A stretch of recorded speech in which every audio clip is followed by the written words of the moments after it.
Alwal, Secunderabad, Neredmet side మీకు property ఉందా? అయితే ఈ రిక్వైర్మెంట్ మీకోసమే. మాకు ఓపెన్ ప్లాట్ అయినా పర్లేదు, ఇండిపెండెంట్ హౌస్ అయినా పర్లేదు. బడ్జెట్ వచ్చేసి 3 CR. So welcome to elite property.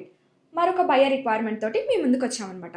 So ఇక్కడ మా బయర్కి కావాల్సింది ఏంటంటే వాళ్ళకి రెంటల్ ఇన్కమ్ జనరేట్ అయ్యి ఫ్యూచర్ పొటెన్షియల్ ఉన్న ప్రాపర్టీ కోసం చూస్తున్నారు.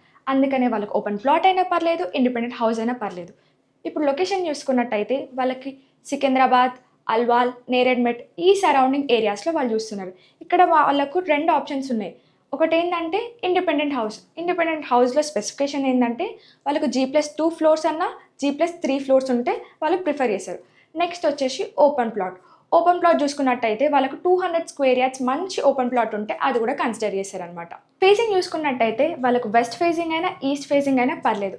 బడ్జెట్ వచ్చి 3 CR. ఇంకా మేజర్‌గా వాళ్ళు ఏం చూస్తున్నారంటే ఫ్యూచర్ గ్రోత్ ఉండి రెంటల్ ఇన్కమ్ మంచిగా జనరేట్ అయ్యే ప్రాపర్టీస్ చూస్తున్నారు. సో ప్రాపర్టీస్ ఓనర్స్ ఎవరైతే ఉన్నారో ఈ ఏరియాస్లో లైక్ అల్వాల్, సికింద్రాబాద్, నేరేడ్మెట్ ఇలాంటి ప్రాపర్టీ ఉంటే మీరు మాతోటి డీటెయిల్స్ షేర్ చేయండి. గుర్తుపెట్టుకోవాల్సింది ఏంటంటే వాళ్ళకి ఓపెన్ ప్లాట్ అయినా పర్లేదు, ఇండిపెండెంట్ హౌస్ అయినా పర్లేదు. సో మీరు మాకు డీటెయిల్స్ షేర్ చేస్తే ఇన్ కేస్ అవి జెన్యూన్ అంటే మేము ఖచ్చితంగా గెట్ బ్యాక్ అవుతాం. సో మరిన్ని ఇలాంటి బయ్యర్ రిక్వైర్మెంట్ అప్డేట్స్ కోసం మా ఎలిట్ ప్రాపర్టీని సబ్స్క్రైబ్ చేసుకోవడం మర్చిపోకండి. Thank you for watching us.